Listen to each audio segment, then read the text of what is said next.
Even एक incident अगर share करो तो सर ने मतलब पहले ही बोला था कि मैं तुम्हारी कैपेबिलिटी जान रहा हूँ, तुम्हारा रैंक हो सकता है टॉप 20 में आ जाए। वैष्णवी 2024 जुलाई में मुझसे जुड़ी थी। रिसोर्सेस आपने अभी पढ़ लिया है, उसी को मल्टीपल टाइम रिवाइज करने की कोशिश करिए। सबको इंडिविजुअली मॉनिटर किया जाता है, एक ग्रुप्स में जनरल टारगेट आते हैं डेली बेसिस पे जो बच्चे करते हैं, और एक होता है कि उनका पैरेलल इंडिविजुअल मॉनिटरिंग।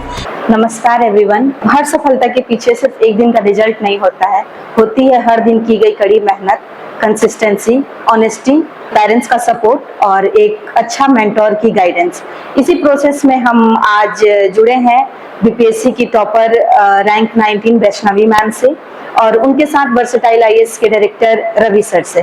तो आप दोनों का बहुत बहुत स्वागत है। तो इसी प्रोसेस में जिसमें मैम ने जिस तरह से मेहनत करी और आज वो बीपीएससी की रैंक 19 बनके और एक टॉपर के रूप में हमारे साथ जुड़ी हुई है, इसी सफर को समझते हुए हम आगे बढ़ेंगे और इनसे पूछेंगे कि मैम आप जब पहली बार अपना पीडीएफ में नाम देखे थे फर्स्ट पेज में, तो आपका कैसा रिएक्शन था एंड हाउ यू फेल्ट? बहुत ओवरवेलमिंग रिएक्शन था एक्चुअली। शाम से ही हम लोग वेट कर रहे थे, जब प्रेस कॉन्फ्रेंस बीपीएससी की फॉर्मली स्टार्ट हो गई तो हम लोग वेट कर रहे थे कि अच्छा अब फाइनली रिजल्ट आ जाएगा। तो उसी टाइम पे सिंस प्रेस कॉन्फ्रेंस थोड़ी लंबी चली तो वेट करते करते काफी टाइम हो गया और उस समय सर से मैं बात ही कर रही थी फोन पे और सर बार बार कह रहे थे कि पीडीएफ सेंड करो, मुझे रिजल्ट देखना है। तो मैं सर को बोल रही थी कि पीडीएफ आया ही नहीं तो मैं आपको भेजूं कहाँ से, और सर बार बार वो भी मतलब क्योंकि देखना चाह रहे थे कि क्या रिजल्ट है, तो वही एक मतलब बहुत फनी इंसिडेंट उस समय हो गया था कि मैं सर को बार बार बोल रही थी कि अभी पीडीएफ नहीं आया है और सर बोल रहे थे पीडीएफ भेजो।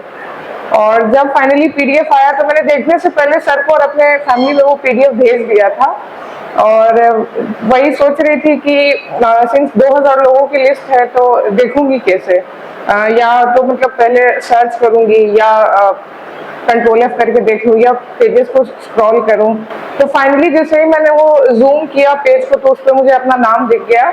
फिर सर ने भी उधर से कॉल किया, मैंने भी कॉल किया, फिर हम लोगों ने रोल नंबर कंफर्म किया और बहुत ही एक वो मेमोरेबल और इमोशनल मोमेंट था। Thank you ma'am. हम समझ सकते हैं कि आपके लिए वो कितना खुशी का पल रहा होगा, इतनी मेहनत के बाद आपने उतनी अच्छी सफलता पाई थी।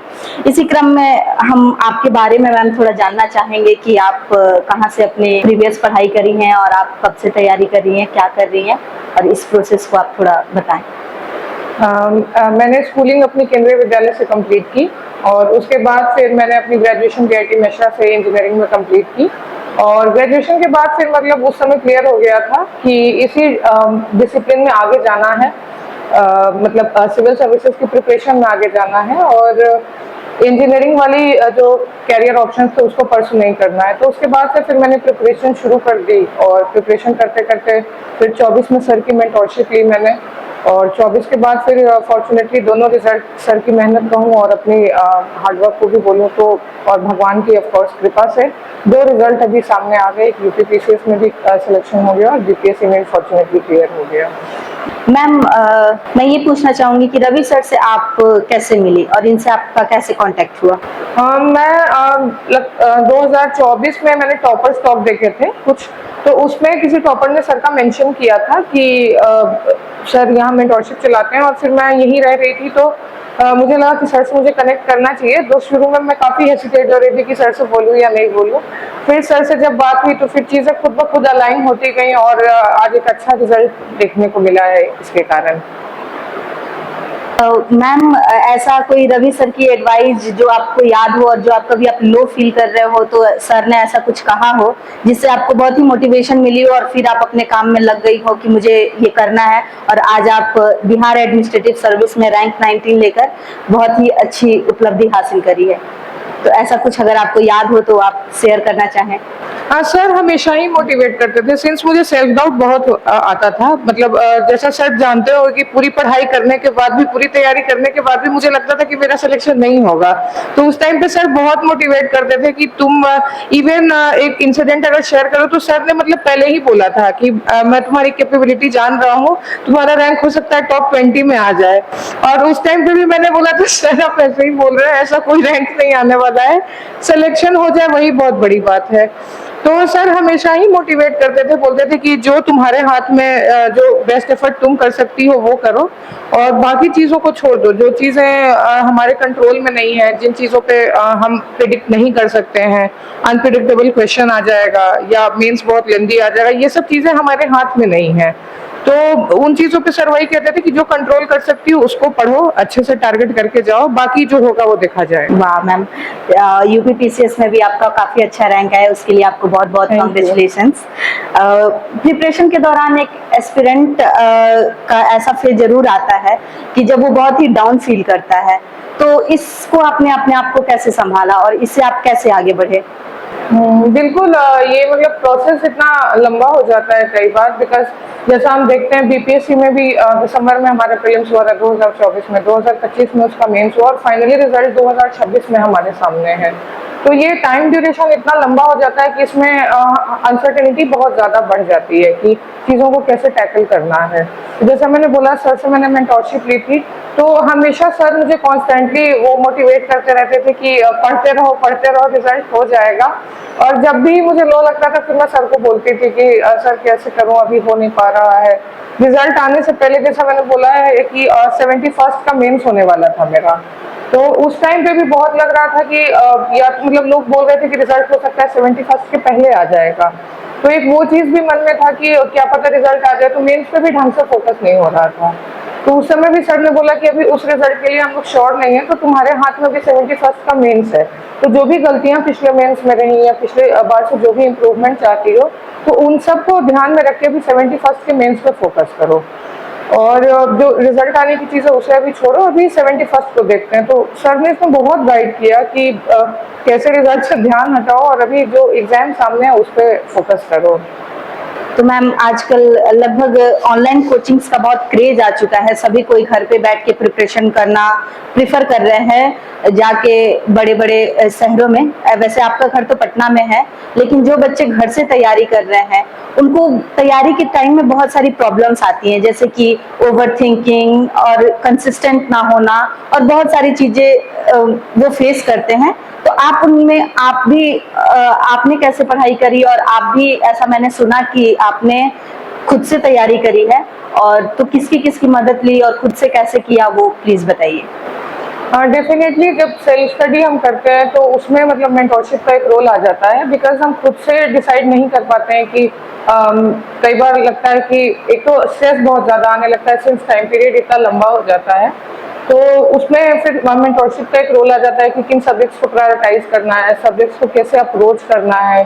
प्रीलिम्स, मेंस, इंटरव्यू 3 स्टेजेस होते हैं, तो उन तीनों स्टेजेस की क्या क्या स्ट्रेटेजी होनी चाहिए, कहाँ पे किस सब्जेक्ट को फॉलो करना है। तो डेफिनेटली ऑनलाइन कोचिंग्स वगैरह हैं, अगर आपको सही लगता है तो आप जरूर जा सकते हैं। बट मेंटोरशिप अगर आप सेल्फ स्टडी कर रहे हैं तो आपको अगर कोचिंग वगैरह नहीं लेनी है तो उसके लिए फिर एक मेंटोरशिप अच्छा ऑप्शन है, बिकॉज आप उसमें अपने हिसाब से पढ़ाई कर सकते हैं और आपको एक एक्सपीरियंस मेंटर मिल जाते हैं, जो मेरे केस में सर थे, कि आपको वो बता देते हैं कि चीज़ों को कैसे आगे पढ़ाई करके पूरा करना है, किस टाइम में किस सब्जेक्ट को कितना टाइम देके कंप्लीट करना है, क्या रिसोर्सेज यूज़ करने हैं, किन रिसोर्सेज का काम है, किन रिसोर्सेज को यूज़ नहीं करना है।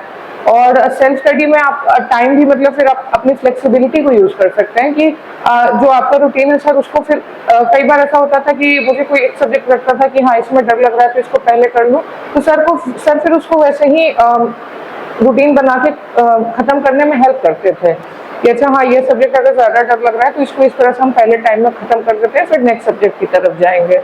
तो ये सर की तरफ से मुझे बहुत हेल्प मिल जाती थी।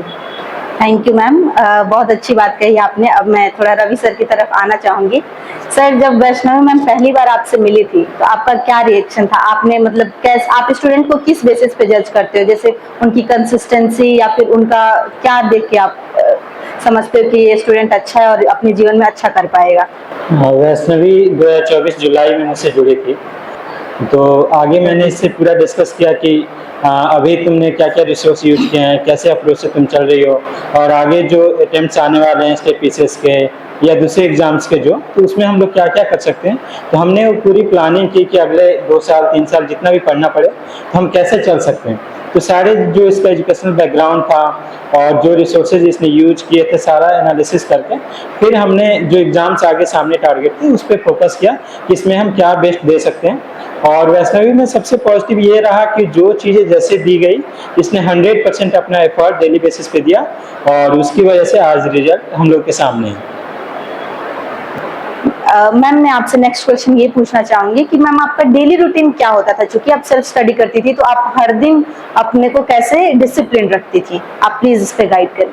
हाँ देखिए, एक तो ये होता है कि हम प्रिपरेशन जर्नी में एक बार आ जाते हैं तो वो डिसिप्लिन हो जाता है कि हमें रोज उठ के सुबह 6 से 7 बजे पढ़ने बैठ जाना है। अगर लोग रात में भी पढ़ते हैं, सुबह में पढ़ते हैं, डिपेंडिंग ऑन उनके रूटीन पे। लेकिन फिर कुछ दिन ऐसे हो जाते हैं कि जब हमें बिल्कुल गिव अप करने का मन करने लगता है कि ये नहीं हो पाएगा। तो उस टाइम पे भी डेली मेंटरशिप का एक रोल आ जाता था कि सर को मैं डेली टारगेट्स भेज देती थी अपने, कि मतलब जितना मैंने कंप्लीट किया, अगेन उसमें सर फ्लेक्सिबिलिटी देते थे कि आप उसमें अपने हिसाब से भी जो आपको पढ़ना है सर उस हिसाब से उस टारगेट को सेट कर देते थे। तो जब मतलब नहीं पढ़ पाती थी मैं, तो वो रात के जो आवर्स होते थे फिर वो सर को भेजने के टाइम पे मुझे लगता था कि इतना कम मैंने आज पढ़ाई किया है, सर को भेजूं कैसे। तो उससे कंसिस्टेंसी आती थी कि नहीं, इतना पढ़ाई करके सर को रात में भेजना है कि हाँ मैंने आज इतना किया है। तो इससे डिसिप्लिन भी बना रहता था। और सेकंड, जैसे मैंने बोला कि जब एग्जाम देना होता है आपको, तो एक वो खुद से भी अंदर से आता है कि हाँ इतना टाइम को हम वेस्ट नहीं कर सकते हैं, हमें पढ़ाई करनी है। इस प्रिपरेशन में हम आ गए हैं, अपने ब्यूटीफुल यूथ के ईयर्स को हम इस जर्नी में लगा देते हैं, तो डेफिनेटली आपको अपना 200% रोज देना ही चाहिए और अपने आप के साथ आपको ऑनेस्टी रखनी चाहिए। Okay, thank you ma'am. तो सर मैं रवि सर से पूछना चाहूंगी, जैसा कि आपका इंस्टीट्यूट है वर्सेटाइल आईएएस, तो आप उसमें कैसे 1-to-1 गाइडेंस देते हैं बच्चों को और किस तरह से आप उनसे मिलते हैं, उनसे रेगुलर बेसिस पे किस तरह से आप उनको सफल होने में हेल्प करते हैं? मेंटरशिप में जब बच्चे कनेक्ट होते हैं तो सबसे पहले मैं उनसे बात करता हूं कि आपने अभी जिन रिसोर्सेज को यूज किया है ऑनलाइन ऑफलाइन, और जो उन्होंने 10th 12th ग्रेजुएशन जो भी सब्जेक्ट्स पढ़े हैं उनका जो ऑप्शनल सब्जेक्ट उन्होंने चूज किया, तो प्रॉपर उनके बारे में पहले मैं एनालिसिस करता हूं कि अभी तक इनकी क्या कंडीशन है। उसके बाद आगे जो एग्जाम्स हैं, अगर यूपीएससी देना है, बीपीएससी, यूपीपीसीएस, तो जनरली स्टेट पीसीएस यूपीएससी दोनों के लिए मेंटरशिप चलती है।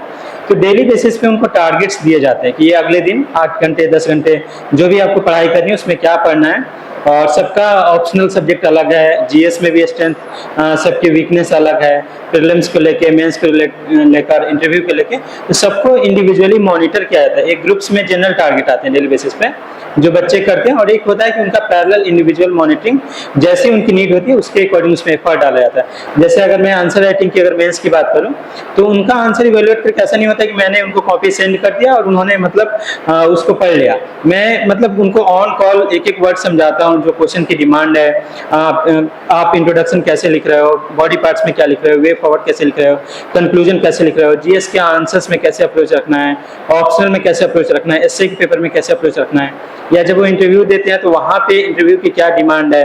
तो सब कुछ मतलब प्रॉपर कोशिश किया जाता है। और जब तक बच्चे 1 साल 2 साल 3 साल जितना भी टाइम लगता है, डेली बेसिस पे उनको मॉनिटर किया जाता है, उनके जो भी इश्यूज हैं। और मेरी कोशिश होती है कि कोई बच्चा अगर टाइम सामने से मांग रहा है तो विद इन 24 आवर में कोशिश करता हूँ कि उसको रिस्पॉन्ड करने का। और जब भी नीड होती है, अगर कभी उनको सेल्फ डाउट हो रहा है, ओवर थिंकिंग हो रहा है, तो रात बहुत बार तो ऐसा होता है कि रात को 12 बजे 2 बजे भी बच्चे कॉल कर देते हैं जब वो बहुत परेशान रहते हैं। तो ऐसा कभी नहीं हुआ होगा कि मैंने किसी स्टूडेंट को बोला कि हाँ इस टाइम क्यों कॉल कर रहे हो, ठीक है ना, क्योंकि मैं खुद उस फेज से गुजरा हूँ।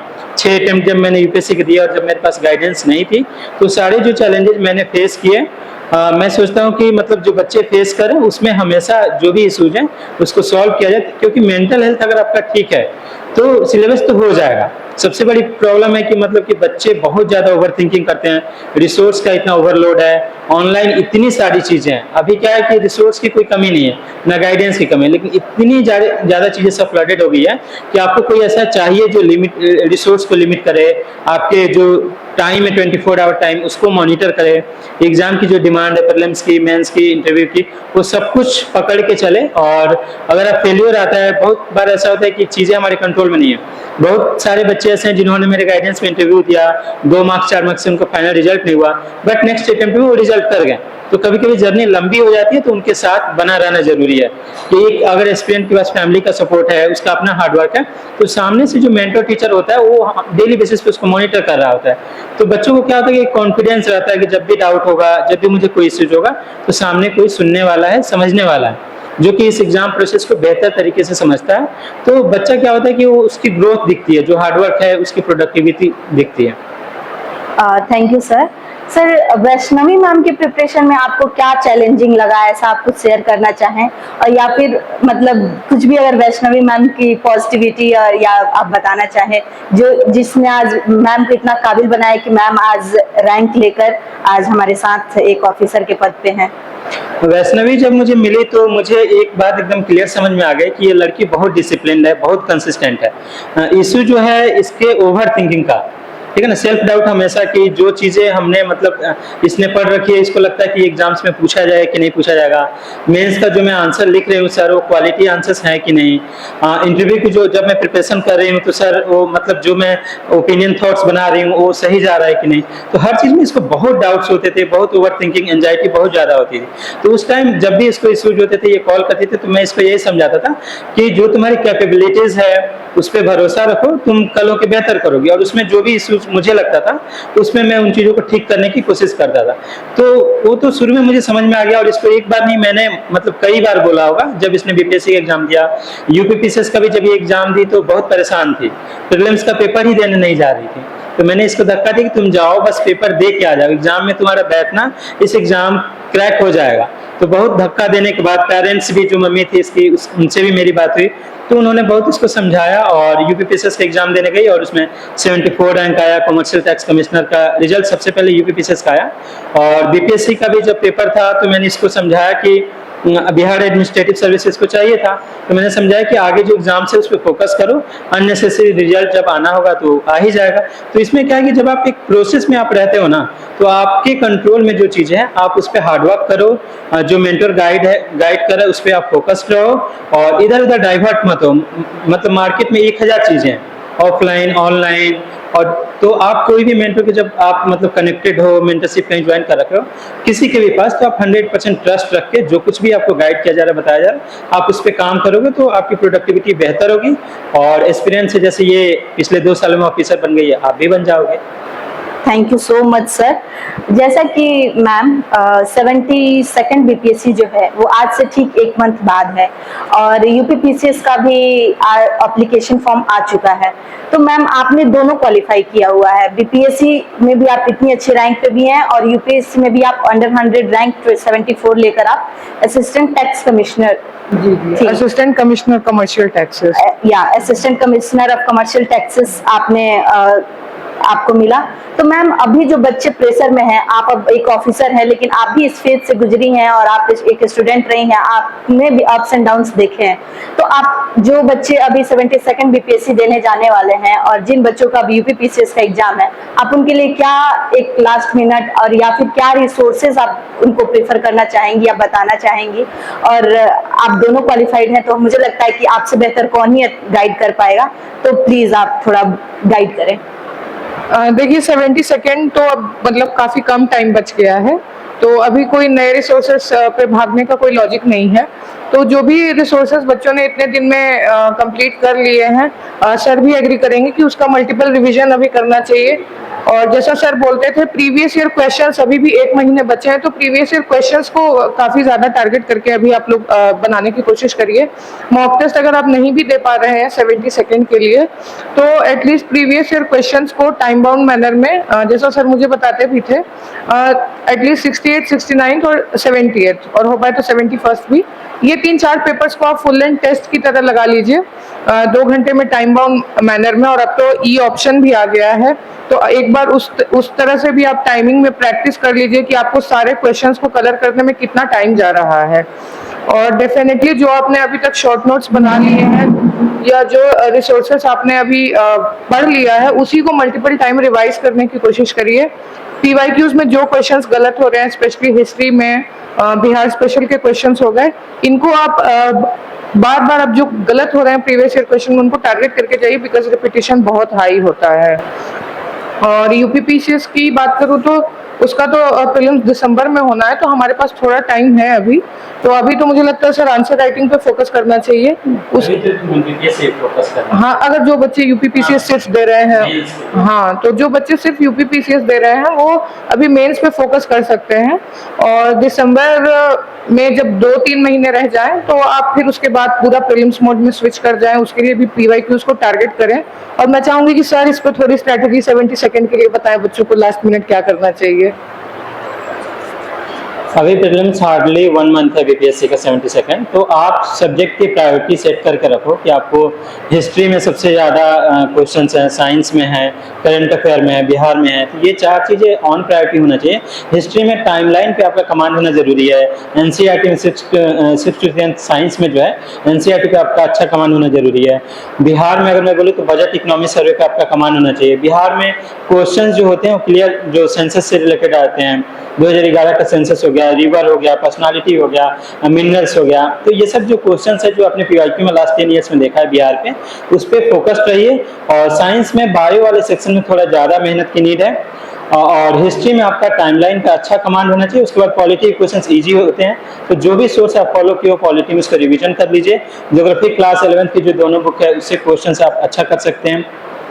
तो इसमें टारगेट ये करना है कि ओवर अटेम्प्ट नहीं करना है। आप मतलब अगर 120 के आसपास अगर क्वेश्चंस अटेम्प्ट करते हो, आपकी एक्यूरेसी बेहतर है तो आप अच्छा कर जाओगे। ऐसा नहीं है कि 150 में 150 क्वेश्चंस आप अटेम्प्ट कर जाओ। और अभी जो ई ऑप्शन का आया है कि जो क्वेश्चंस आप अटेम्प्ट नहीं करो तो उसको भी ई ऑप्शन आपको फिल कर देना है। तो थोड़ा सा ये OMR वाला प्रैक्टिस कर लो। और BPSC मुझे लगता है कि प्रीलिम्स क्रैक करना बहुत टफ नहीं है अगर सही तरीके से आप अप्रोच करो। ओवर अटेम्प्ट नहीं करना है और जो सब्जेक्ट आपके स्ट्रांग है कोशिश करना है कि वहां आपसे गलतियां ना हो। तो इसमें ये एग्जाम ऐसा है BPSC का कि 2 तरह के क्वेश्चंस आते हैं। कभी कभी ऐसा लगेगा कि इन लोगों ने NCERT थोड़ा सा टफ बना दिया कंसेप्चुअली। दूसरा ये होता है कभी कभी वन लाइनर टाइप बना देता है। जैसे 17th BPSC में ऐसा हुआ कि ये लोग भी बहुत परेशान थे कि सर इतना कटअप जाएगा, 120 जाएगा। और जितना मुझे याद है वैष्णवी को भी याद होगा कि मैंने बोला था ये कटअप 90 के आसपास ही रहेगा, तुम लोग 110 120 का चक्कर छोड़ो। और जब फाइनल मतलब वो आया तो उसमें सिर्फ एक ही बच्चा 120 लाया था। तो एग्जाम देके आप टाइम वेस्ट नहीं करना है कि प्रीलिम्स दे दिया फिर टाइम वेस्ट कर रहे हैं 2-2 3-3 वीक। इन लोगों ने भी काफी टाइम बर्बाद किया, प्रोटेस्ट चल रहा था 17th के टाइम में। तो इनको बहुत बार समझाया गया कि तुम मेंस की प्रिपरेशन में लगो, क्योंकि पेपर देखने के बाद क्या होता है कि जो बच्चे मार्केट में हैं जो प्रिपरेशन कर रहे हैं उन्हीं के बीच कंपटीशन है और समझ आ जाता है कि पेपर देख के कि इसका कटअप कितना रहेगा। तो आसपास चीजें जाती है। तो मेरा यही है कि आप लास्ट 3 इयर्स का एकदम डेप्थ एनालिसिस माइक्रो लेवल पे करो और आपकी क्या स्ट्रेंथ है क्या वीकनेस है उस पर काम करो। और एक मेरी सलाह ये रहेगी BPSC में प्रीलिम्स में कि करंट अफेयर को लेकर बहुत पागल नहीं होना है। कोई भी आप पर्टिकुलर कोई एक सोर्स जो फॉलो कर रहे हो उसकी अच्छी रिवीजन करो, लेकिन जितने क्वेश्चंस उससे हो जा रहे हैं पेपर में ठीक है, जो नहीं हो रहे हैं आप स्किप करो। स्टैटिक में क्वेश्चन को रिवीजन ऐसा रखो कि स्टैटिक के क्वेश्चंस आपसे गलत ना हो, क्योंकि क्वेश्चंस वैसे नहीं आते BPSC में कि आपसे ना हो। हाँ, कुछ क्वेश्चन है अब कटअप जो 150 में 90 जाता है तो सारे क्वेश्चंस तो आपको सही नहीं करना। तो ये थोड़ा सा मुझे लगता है कि ध्यान देने की नीड है। Thank you sir, thank you ma'am. बहुत ही इंस्पायरिंग कन्वर्सेशन रही हमारी और हमें ऐसा लगता है कि लास्ट मिनट टिप से आप सभी स्टूडेंट्स को बहुत ही फायदा मिला होगा। और इसके लिए मैं हमारी मैम वैष्णवी मैम और सर को बहुत बहुत धन्यवाद देना चाहूंगी। Thank you.